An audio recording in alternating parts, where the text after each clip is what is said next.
প্রচলিত জন্ম নিয়ন্ত্রণ পদ্ধতি ব্যবহার করলে সন্তান হত্যা শামিল হবে কিনা? জি না ভাই, প্রচলিত জন্ম নিয়ন্ত্রণ পদ্ধতি ব্যবহার সব করলেই যে সন্তান হত্যার শামিল হবে তা নয়। তবে যদি কেউ সন্তান গর্ভে ধারণ করার পর সেই সন্তান নষ্ট করে তাহলে সেই সন্তান হত্যা করার শামিল হবে। আর আগে থেকে যদি জন্ম নিয়ন্ত্রণ করে, অস্থায়ী জন্ম নিয়ন্ত্রণ যদি করে, সেটা জায়েজ হবে এই শর্তে যে এই মুহূর্তে সন্তান নিলে মায়ের বা সংস্থার সন্তানের স্বাস্থ্যের জন্য হুমকি হবে অথবা প্রতিপালন করার পরিবেশ নাই, যৌক্তিক কোনো কারণে যদি না গ্রহণ করে আপাতত বিরতি দেয়, এটা জায়েজ আছে।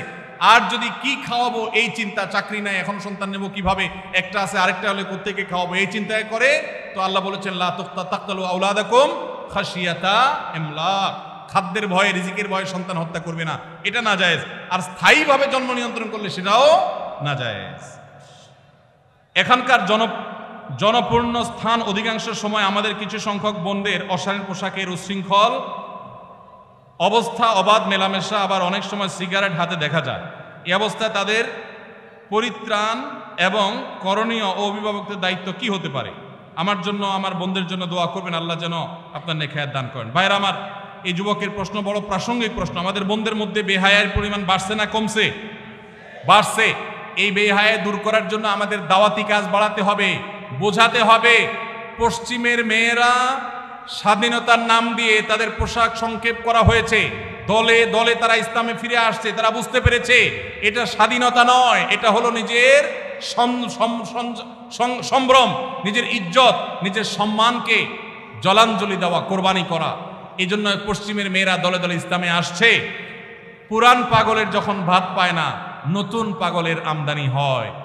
আমাদের দেশে অনেকে এসে পশ্চিমাদের এই কালচারের অনুসরণ করে তারা যে নিজেদের ধ্বংস ডেকে আনছে, তারা নিজেদের শান্তির পথ থেকে তাদেরকে সরিয়ে দিচ্ছে। এই জন্য তাদেরকে বোঝাতে হবে, এর ভয়ঙ্কর ক্ষতি বোঝাতে হবে। কেন শরিয়া একজন নারীকে যথাযথ পর্দা মেনটেন করতে বলেছেন? এটা তার সেফটির জন্য, তার নিরাপত্তার জন্য, এটা তার সম্ভ্রমের ব্যাপার। যালিকা আদনা আন ইউরাফনা, আল্লাহ বলেছেন পর্দার বিধান এই জন্য দেওয়া হয়েছে যে এর মাধ্যমে বোঝা যাবে কে বাজারি মেয়ে আর কে সম্ভ্রান্ত মুসলিম নারী। আল্লাহ আমাদের বন্ধুদেরকে হেদায়েত দান করুন। বিভিন্ন রেস্টুরেন্টে, বিশেষত চাইনিজ রেস্টুরেন্টগুলোতে সি ফুডের নামে যে কাঁকড়া, অক্টোপাস, স্কুইড বা এরকম সামুদ্রিক প্রাণী খাওয়ানো হয়, বিশেষ করে কাঁকড়া খাওয়া শরীর দৃষ্টিতে বৈধ কিনা? হানাফি মাযহাব অনুযায়ী মাকরুহ।